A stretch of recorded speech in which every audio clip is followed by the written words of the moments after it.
Decades later, during a routine dive off the coast of New Jersey, something appeared that wasn't supposed to be there: the skeleton of a German submarine at more than 70 meters deep.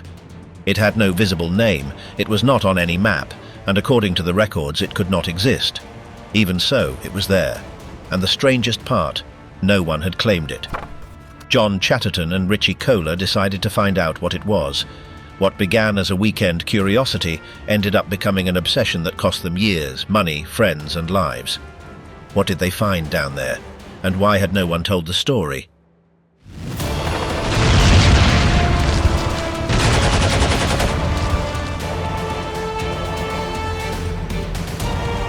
The Fisherman and the Map of the Abyss. Brielle, New Jersey, September of 1991. Everything changed for Bill Nagel the day a fisherman sat next to him in a rundown bar and mentioned he had seen something strange on the bottom of the Atlantic. Although he wasn't supposed to, the man promised he would give him the coordinates.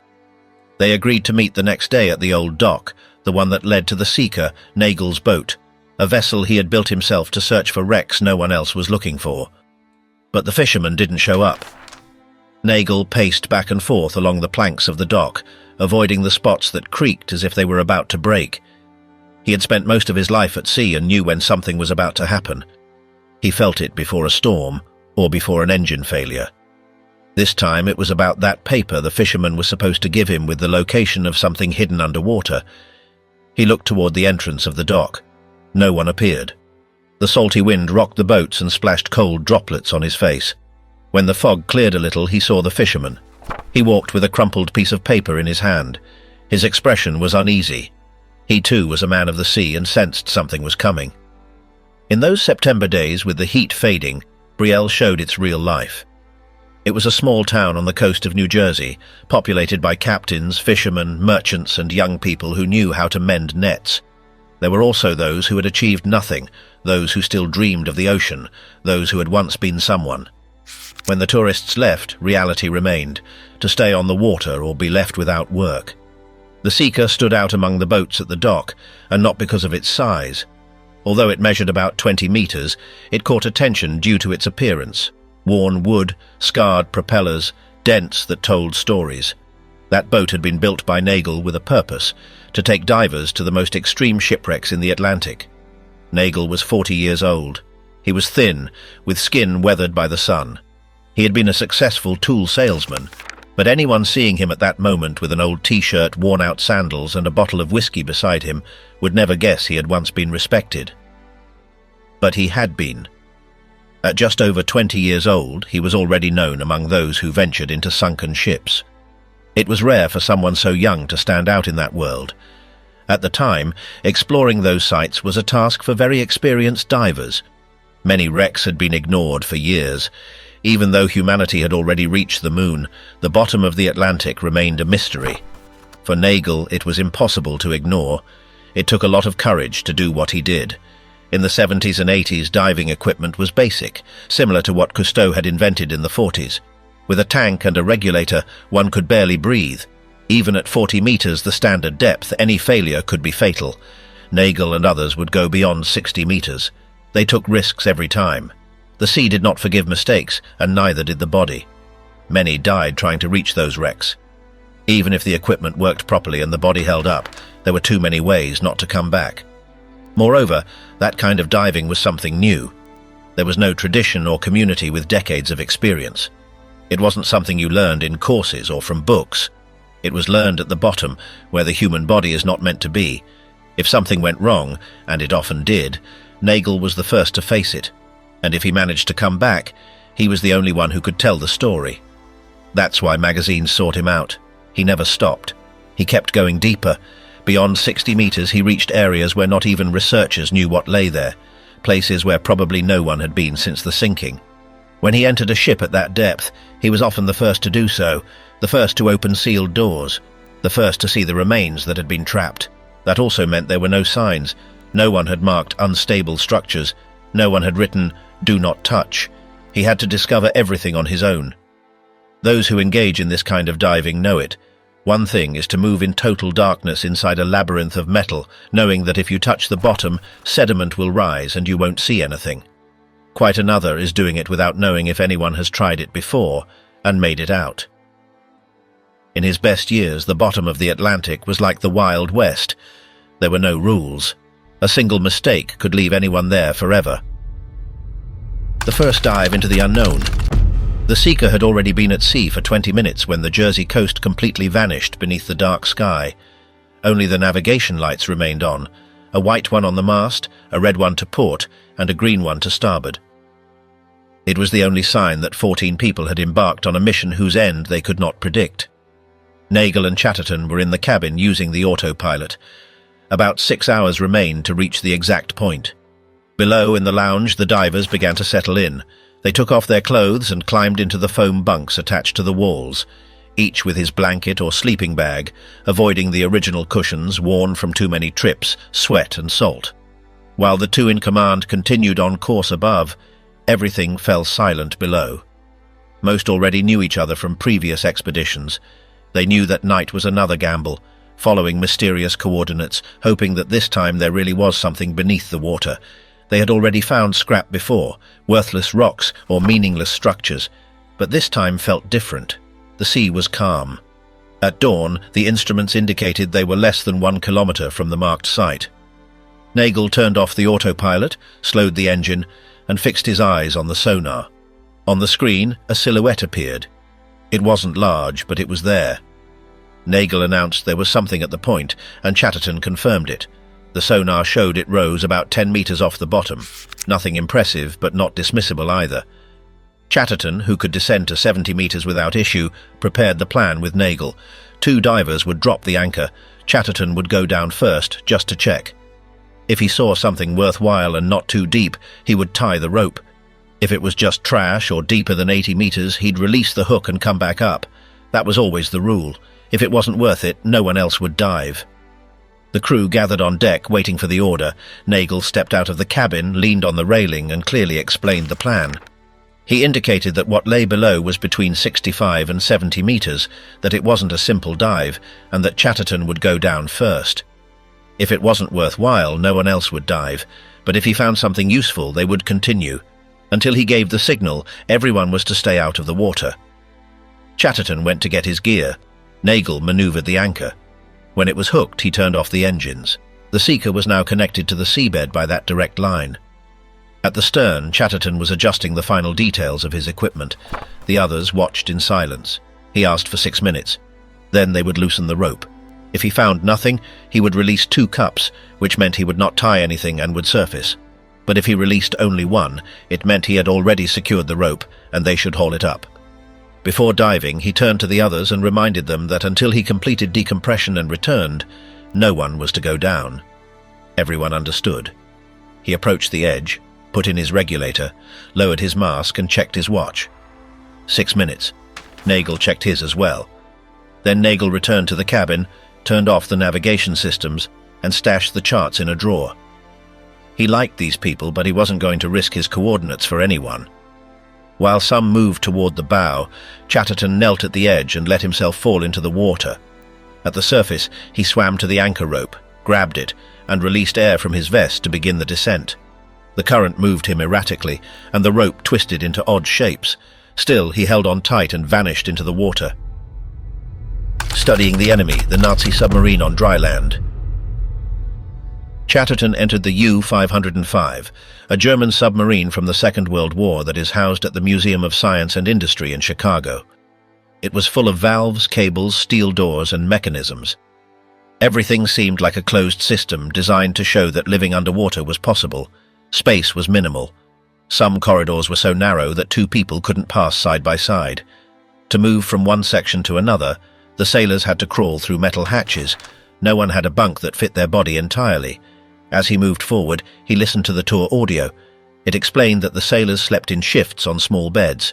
In the forward torpedo room, the largest in the submarine, about 24 men slept, ate and worked among potatoes, cans of food, canned sausages and torpedoes. If the sea got rough, the submarine shook violently, throwing the men from their bunks and sending the kitchen pot flying. In cold areas, the ceiling dripped condensation that fell directly on them. The only warm part was the engine room, where 2 large diesel engines made the temperature rise above 40 degrees. Humidity was constant. Some lost part of their hearing due to the noise, and the monoxide affected their sleep and memory. Everything they cooked tasted like gasoline. The air was barely enough to breathe. The smell of confinement built up quickly. Although there were 2 bathrooms, one was used as storage, so more than 60 men shared one. If it was misused, seawater could enter and cause an emergency. At the beginning of the war, they threw trash into the sea, but as they had to stay submerged longer to avoid detection, they began stuffing waste into the torpedo tubes and ejecting it from there. Over time, body odor was worse than the garbage smell. They carried no spare clothes. They wore a single black pair of boxers that lasted them weeks. Chatterton thought about how 60 men had managed to survive inside that space for months while carrying out war operations. During the visit, he imagined real scenarios: explosions, gunfire, water leaks, equipment failures. He analyzed where the hull could break or where one could move more easily. He returned to the tour several times until he knew the place by heart. The guide noticed but said nothing. At the airport, Chatterton bought a notebook, a pen, and a pink highlighter. He started sketching the U-505, marking places where plaques or useful pieces for identification could appear. He wrote, "Manufacturer's plate on the periscope, bronze, could be key."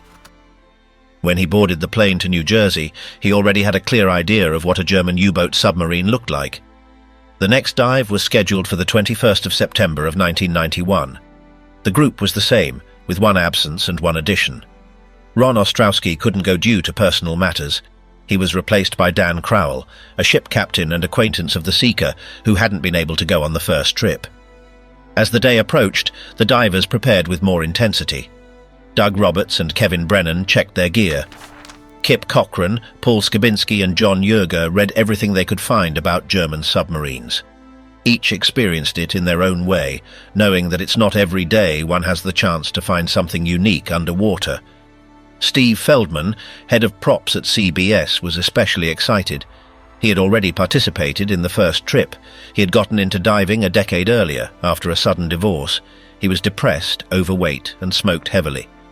His friends encouraged him to try something: gym, yoga, or diving. He eventually tried a diving class.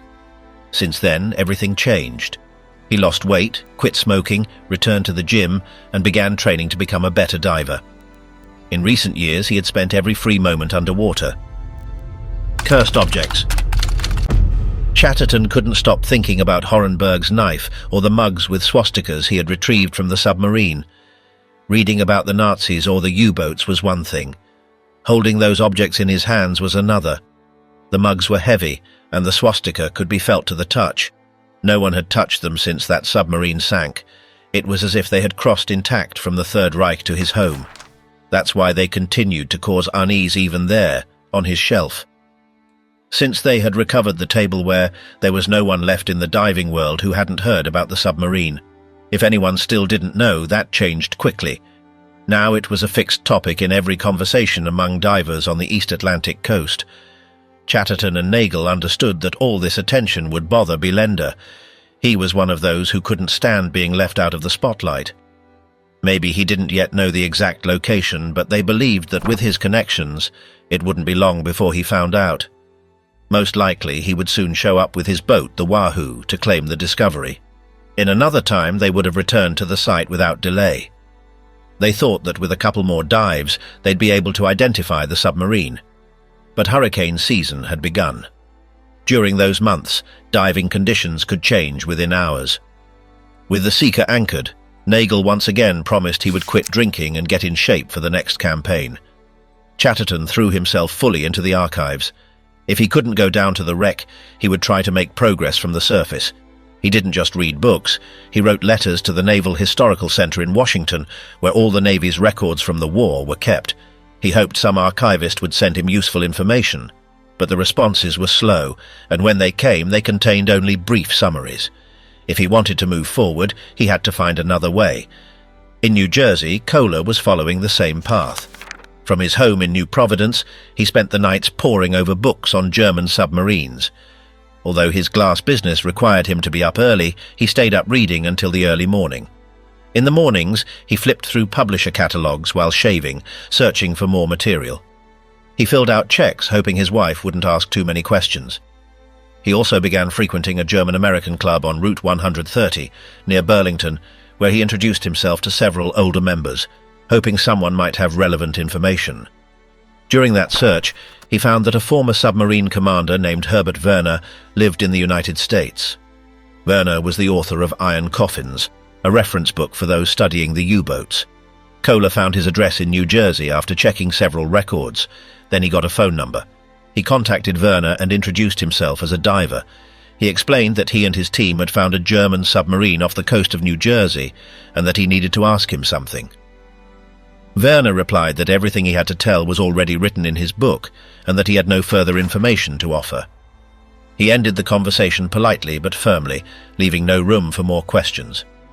Kohler remained silent for a few seconds, processing the response before hanging up. Meanwhile, the weeks passed since the recovery of the tableware. Everyone now knew the most important fact. There was no official record of a U-boat sunk within 100 miles of that location. Chatterton noticed that his correspondence with the archivist in Washington was leading nowhere, and both he and Nagel began to think that Belender might be ready to head out with his crew. That's when Chatterton had an idea. If they published the story, maybe some expert or historian could identify the submarine. If the news came from them, it would remain clear that the discovery was theirs. Even if someone else discovered the name, at least no one could say Belender had found it. The risk was that someone else might take credit for the identification, but Chatterton was willing to take it. Chatterton drafted the press release that same night. In it, he stated that Captain Bill Nagel and his seeker team, based in Brielle, New Jersey, had located a German submarine from the Second World War about 40 miles off the coast, near latitude 40 north and longitude 73 west. It said the wreck was in an upright position, in generally good condition, although with visible damage apparently caused by depth charges. It was about 230 feet underwater, accessible only to divers experienced in extreme dives. The discovery had taken place on Labor Day, and during a second expedition, it was Chatterton who descended into the interior. With bare lungs, the risk of diving deeper. The first outing to the submarine that year was scheduled for the 24th of May of 1992. Among them, it was already being called U-Who, even though that wasn't its official name. They believed that very soon they would know its true identity, especially Chatterton, who during the months when diving was impossible had not only continued his research in Washington, but had also fully committed to a new technique that seemed like science fiction. For many years, divers had used compressed air in their tanks, but for some time now, more technical divers, especially those diving in tropical regions, had begun to replace it with a combination of oxygen, helium, and nitrogen, known as trimix. It wasn't a new invention. Military and professional divers had used it for a while. What they had done was adapt it for recreational diving. When Chatterton learned what this mixture could offer, he didn't hesitate. Greater mental clarity, more useful time at the bottom, reduced decompression stops, lower risk of oxygen toxicity, and none of the effects of depth-induced narcosis. For him, this could turn a regular dive into a much more efficient operation, especially inside the sunken submarine, where every second counted. A specialist from Florida announced a course in New Jersey, and Chatterton and Yerger signed up immediately. Kohler, however, chose not to try it. He had heard of trimix, but he didn't trust it. He thought using that type of gas at 70 meters inside a wreck was madness, because no one really knew how it affected the body or the brain. Despite these doubts, Chatterton and Yerger attended the course. The instructor, Billy Deans, owner of a dive shop, charged $100 for a manual full of photocopies, diagrams, and formulas. The logic behind trimix was simple. By reducing nitrogen and adding helium, the negative effects of regular air were minimized. The benefits were considerable, but there were also drawbacks. There was no official certification for it. Those who tried it did so at their own risk. Only one dive per day was allowed, because the body took a long time to eliminate helium. Another gas, called nitrox, was also needed for the decompression phase, which meant carrying even more equipment. Furthermore, there was nowhere to buy trimix in the region. Each diver had to mix it themselves. And the most complicated part, there were almost no reliable tables for calculating dive times, so the math was essentially a gamble. When the body appeared, it was still wearing its suit and gear. It was floating near the submarine site, about 8 kilometers away. The face had been eaten away by seabed creatures, and only a dark, dry mass remained where the face had been. It had just 5 teeth, held by a jaw that was no longer attached to the rest. The Coast Guard confirmed it was Steve Feldman. He had been missing since September. In January of 1992, Chatterton and Richie began preparing their own gas mixtures. They rented helium and oxygen tanks from an industrial supply company and bought special components to control pressure and measure volumes accurately. They used Chatterton's garage as a lab. To avoid accidents, he would open the valves from outside, only putting his left hand through the window in case something exploded. As he said, he preferred to risk that hand since he was left-handed. They worked like that for weeks until they mastered the proportions. They achieved a mixture with 17% oxygen, 30% helium, and 53% nitrogen. They believed this formula would change the way they dove. They obtained dive tables designed by an amateur engineer. Few dared to calculate with those gases. Using that data and their experience, they managed to adapt the timing to allow for 2 dives per day. They also bought larger cylinders.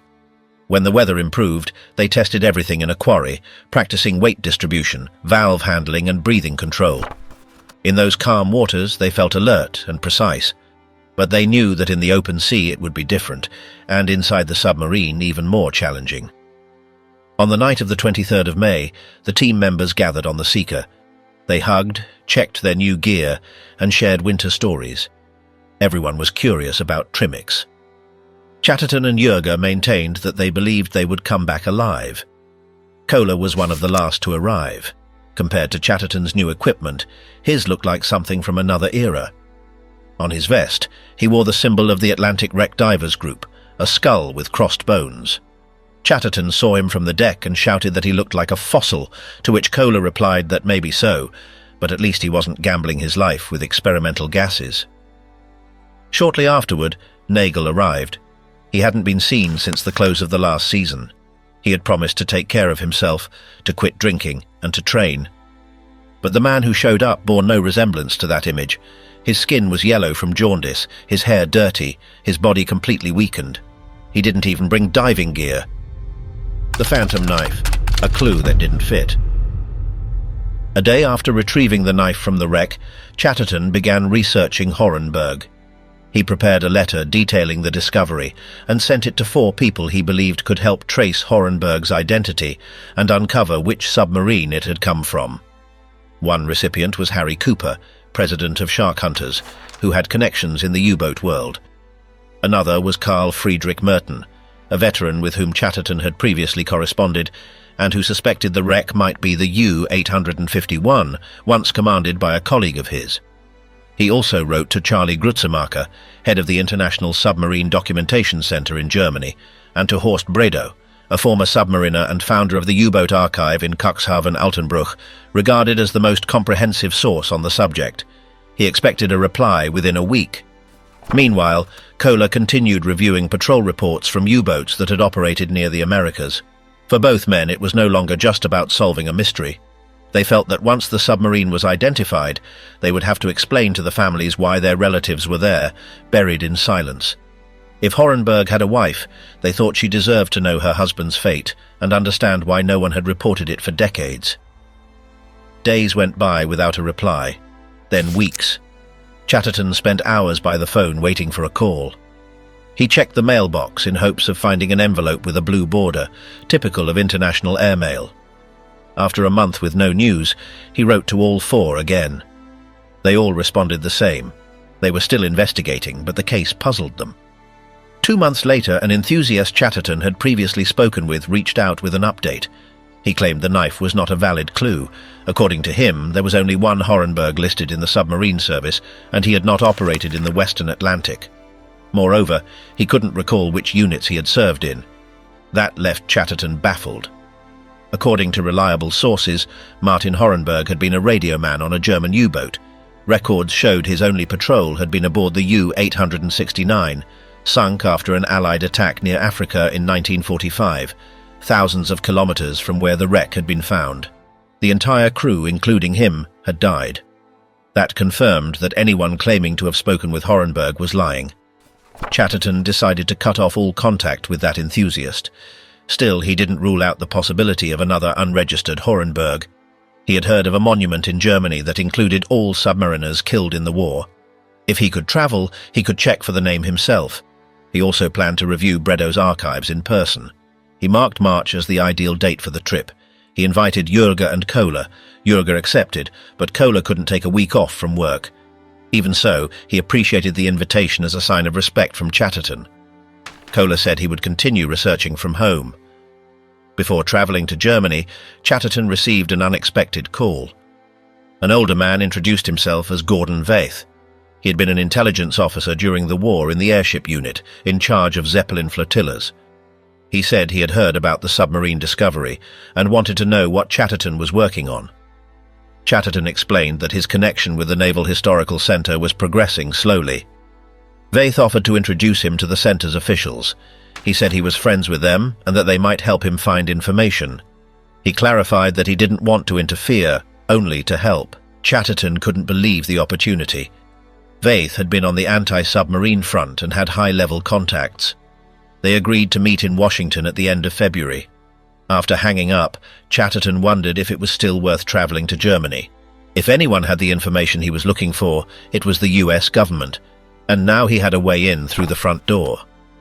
A few days later, he got in his car and drove 4 hours to Washington, D.C. The Enigma of Submarine 869, a deadly puzzle. After the deaths of the Rousemen, Chatterton and Kohler returned to the Yoo-Hoo to recover the equipment left behind after the tragedy. Other divers informed them that Chrissy had been admitted to a hyperbaric chamber at Jacobi Hospital in serious condition. The pressure in his body had caused his blood to become as thick as mud. Kohler spent the entire ride to the wreck site chain-smoking, still refusing to use Trimix. Meanwhile, Chatterton took advantage of the daylight to film the condition of the galley compartment, a collapsed cabinet, broken shelves, everything in disarray. The guide rope Chrissy had used was still wrapped around a piece of canvas about 3 meters long, which he seemed to have tried to pull out.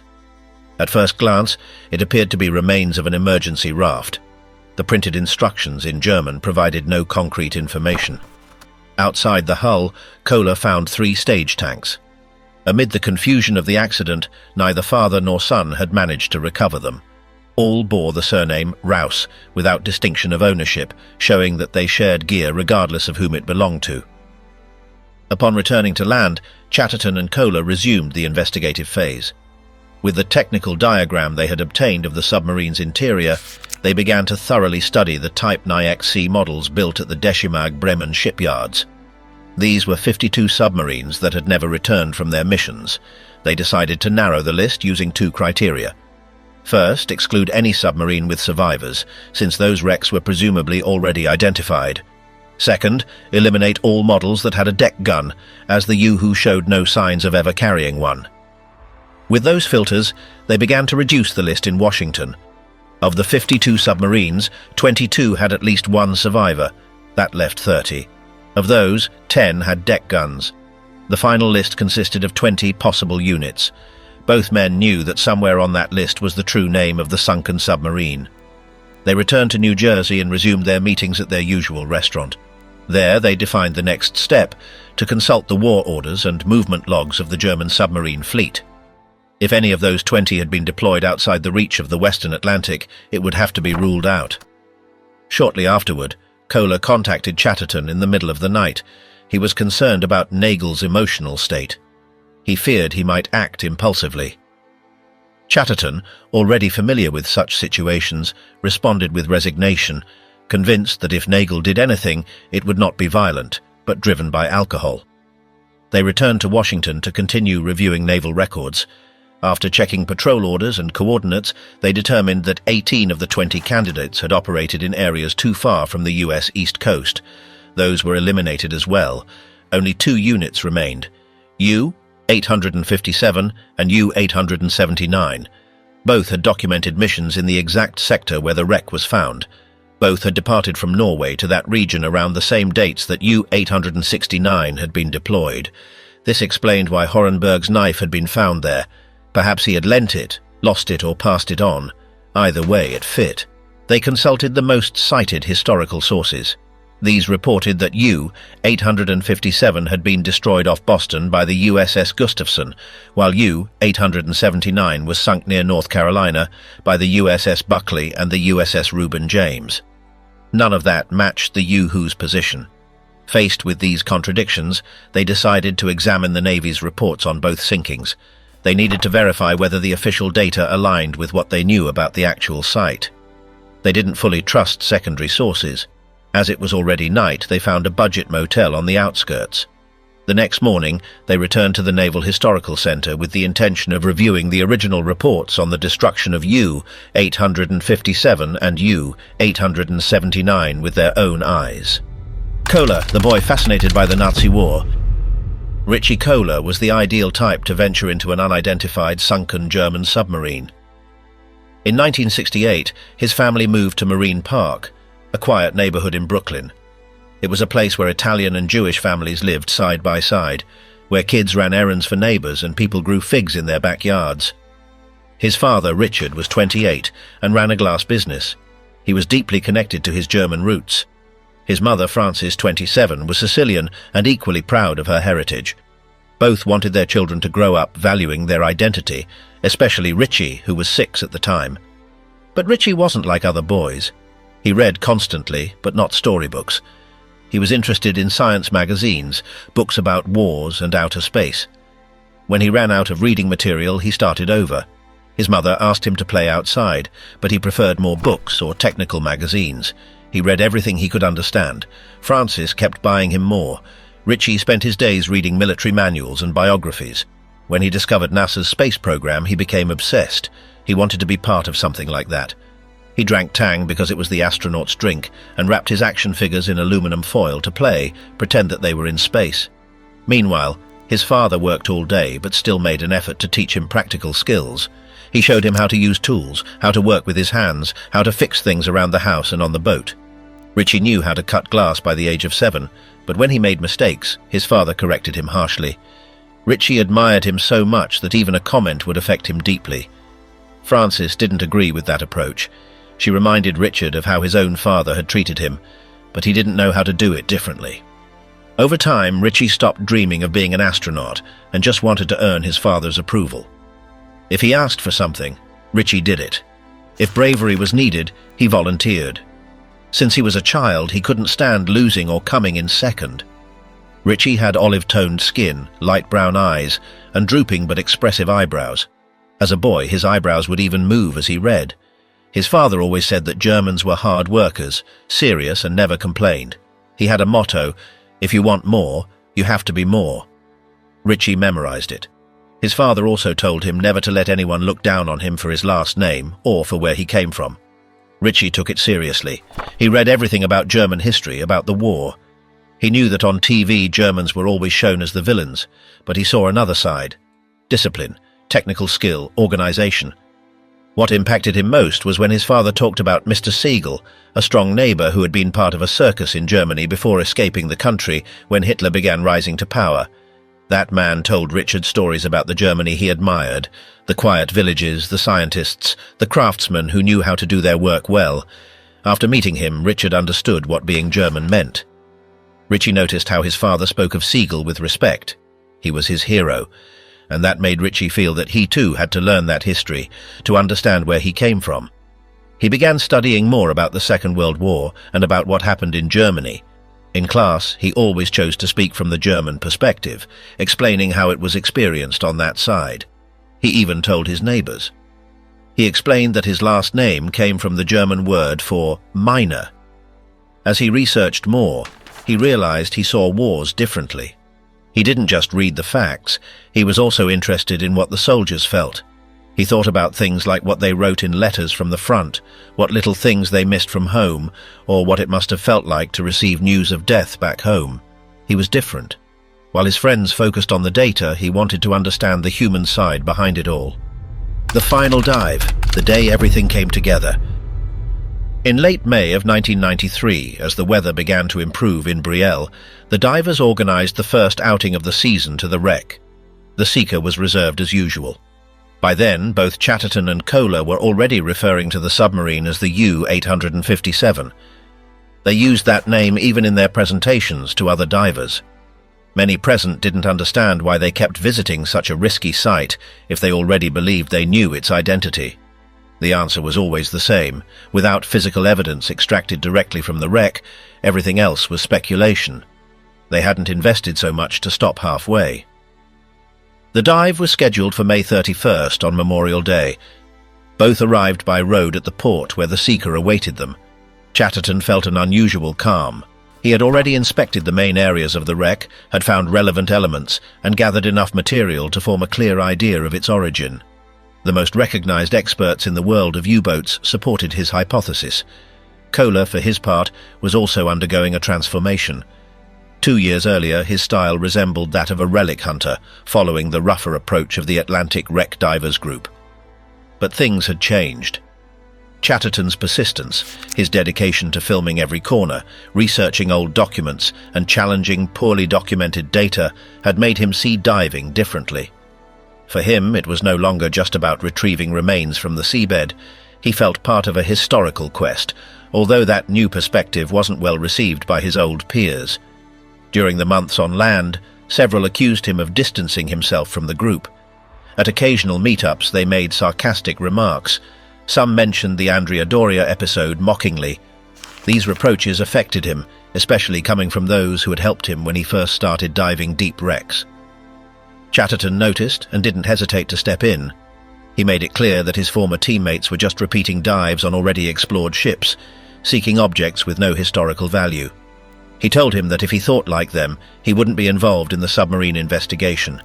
Kohler accepted it without protest. He acknowledged he was no longer the same.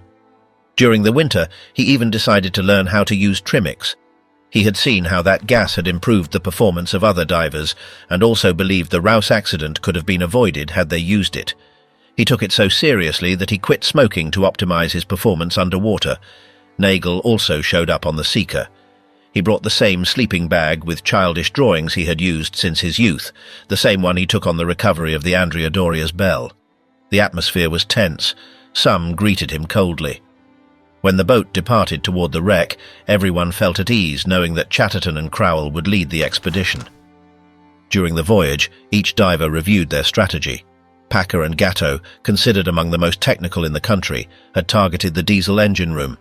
Besides the large engines, it held control panels, transmitters, and other devices where the submarine's number might be engraved. That compartment had been blocked until then by collapsed air ducts. Their plan was to try to move them using ropes and lift bags, despite the risk in such a tight space. If they managed to access it, they would also have a chance to enter the electric engine room, one of the few sections of the U-Who still unexplored. Chatterton had a different plan. He intended to return to the forward section where he had already been. The radio, sonar, the commanders' and officers' cabins. He decided not to move anything without purpose. His method would be to observe without disturbing. He believed that only this way could the important details emerge. He thought the key would reveal itself if he stayed still long enough without altering the surroundings. Kohler shared that spirit, though he preferred working with his hands. During the winter, he had found several images of German sailors with personal items marked with the submarine's number: lighters, watches, caps. He was convinced that if anything like that was in the wreck, it would be in the area where the crew stored their belongings. That's why he planned to remove items with great care, always avoiding areas where there might be human remains. At dawn, light began to bathe the deck of the Seeker. As in previous seasons, Chatterton and Kohler dove together.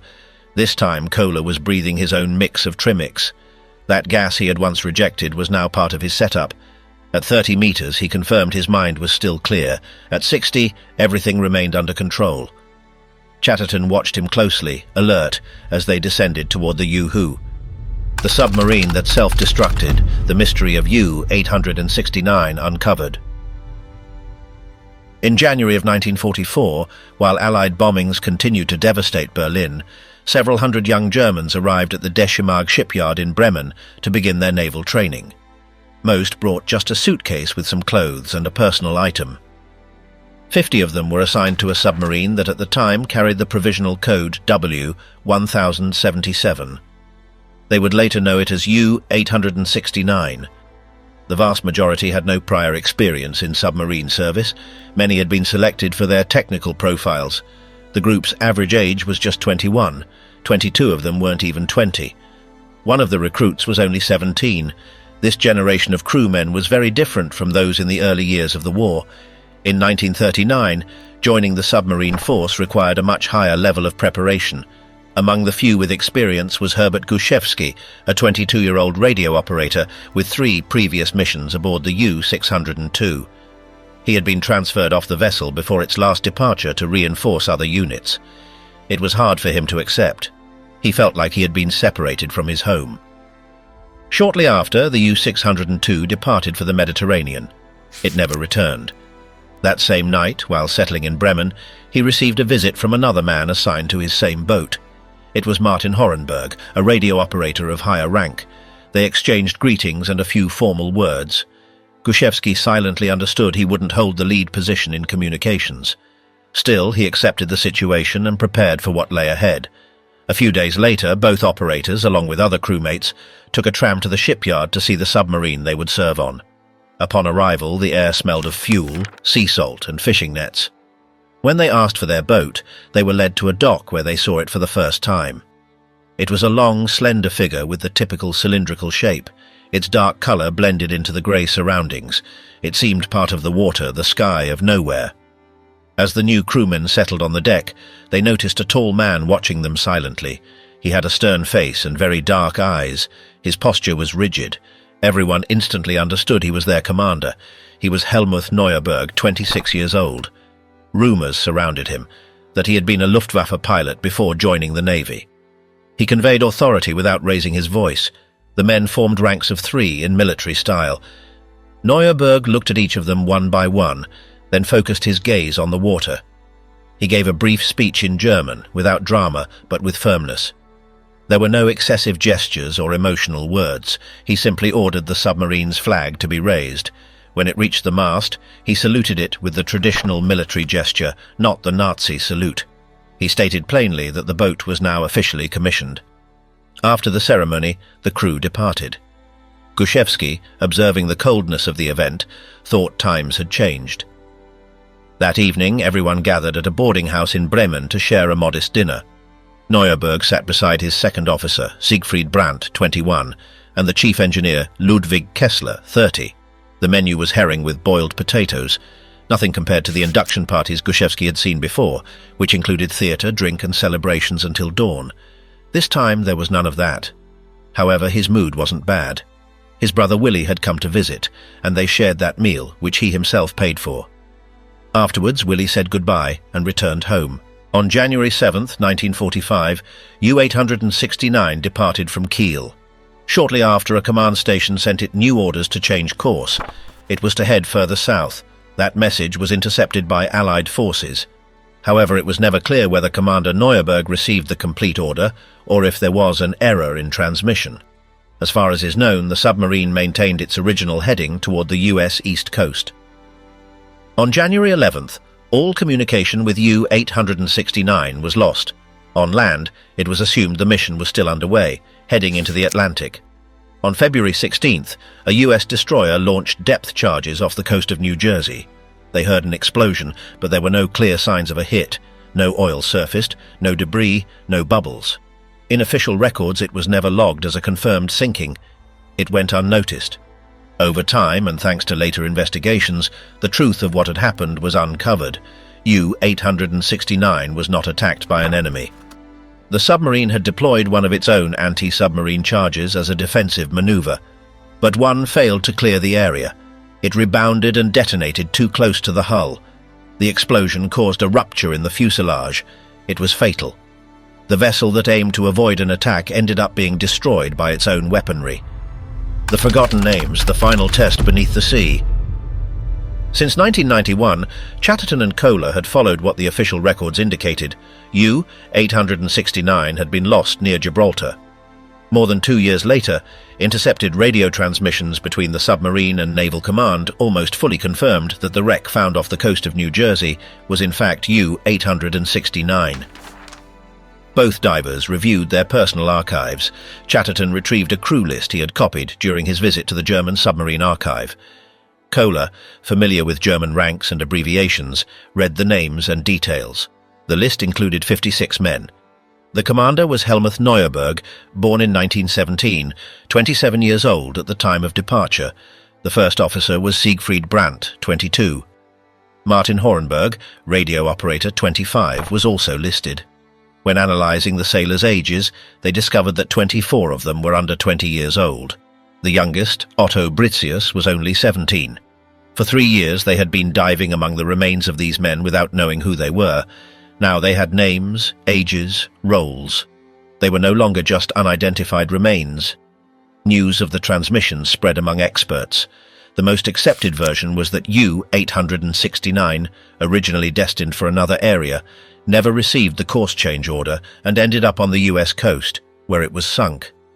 Although convinced, Chatterton and Kohler knew the identification still wasn't irrefutable.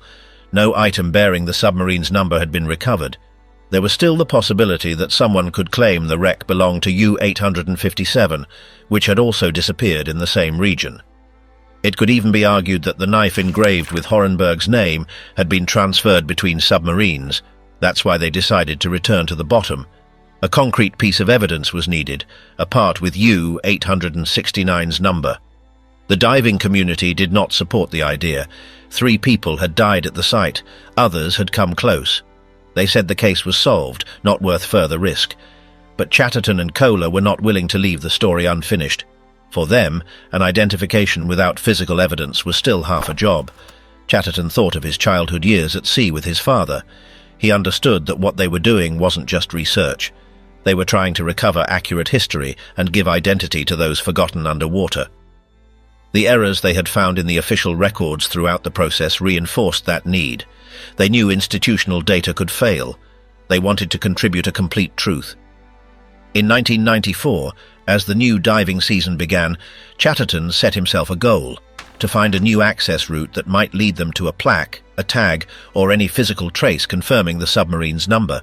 However, most parts of the wreck had already been explored. The diagrams he kept drawing repeated the same paths. This lack of progress began to frustrate him.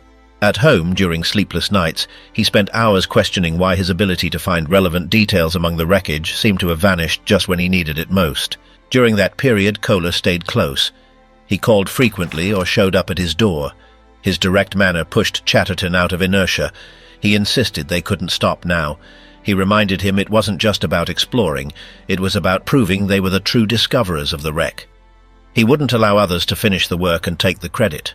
Their conversations became the fuel to keep going. Chatterton returned to his sketches, revised ideas, and began planning a new search. At the same time, Kohler felt the weight of distance from his family. For the first time, he valued the time lost. He understood that his identity wasn't limited to being a diver. He was also a father, and that now held a different weight in his life. That site, filled with trapped bodies and rusted structures, would soon be called by its true name: a war grave. Diving to death, the dark side of hunting Nazi treasures. Diving into sunken ships without visibility is among the riskiest things a person can do. Down there, everything can turn against you: your body, your equipment, your reflexes, and your surroundings. There are divers who died inside with plenty of air left in the tank. It wasn't that they gave up, it was that they couldn't find the way out. This kind of diving has nothing to do with recreational coastal dives using a single tank. It's nearly impossible to find clear statistics. Those who go deep to search for wrecks are a tiny minority among the more than 20 million certified divers. Their accidents hardly show up in data for a sport generally practiced in shallow waters, in good weather, and in pairs. In the United States, there are around 10 million certified divers. Of those, only a few hundred engage in this kind of dive. For them, it's not a matter of if they'll face death, it's when. If someone stays in it long enough, they're guaranteed one of 3 things: nearly dying, seeing someone else die, or dying themselves. And it's not always clear which is worse. There's something stranger about this kind of diving. Since it forces the body to go against its basic instincts, breathing, seeing, escaping danger, anyone can understand the fear without putting on a wetsuit. It's enough to imagine being down there. It's a basic fear, easy to grasp. That's also why it makes sense that some give up, and others wouldn't even dream of following coordinates and dropping to 60 meters. A diver descending with normal air to that depth faces two risks. First, once they pass 20 meters, the brain and body begin to slow down due to nitrogen narcosis. The deeper they go, the stronger it gets.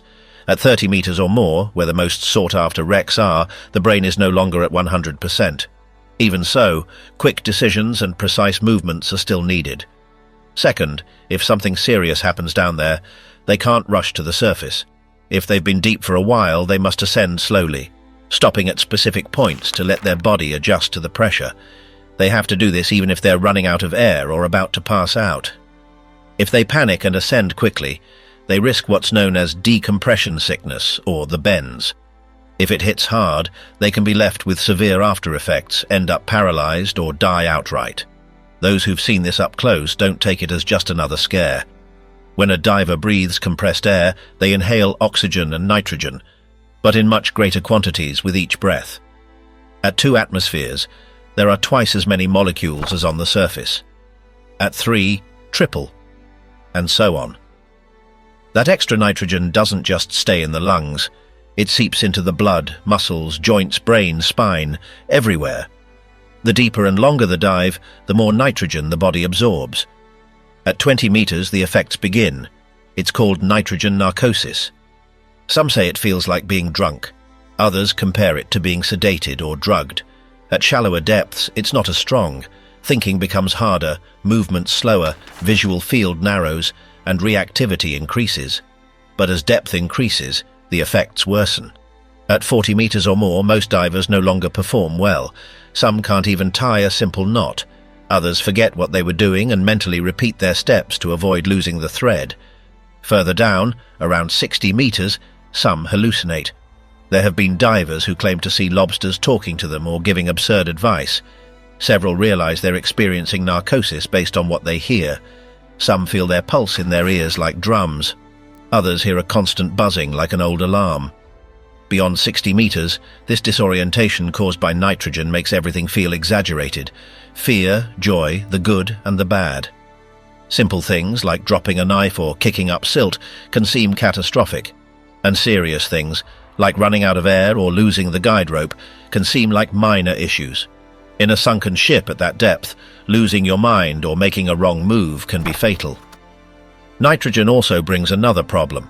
What accumulates on the way down must be released on the way up. If the diver hasn't gone too deep or stayed too long, it's fine.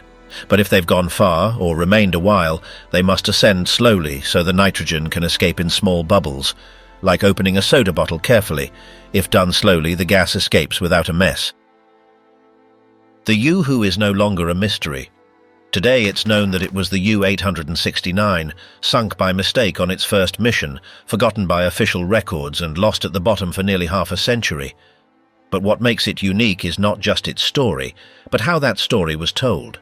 2 men, without support, without permits, and without any reward, dedicated years of their lives to giving a name and memory to 56 men no one else remembered.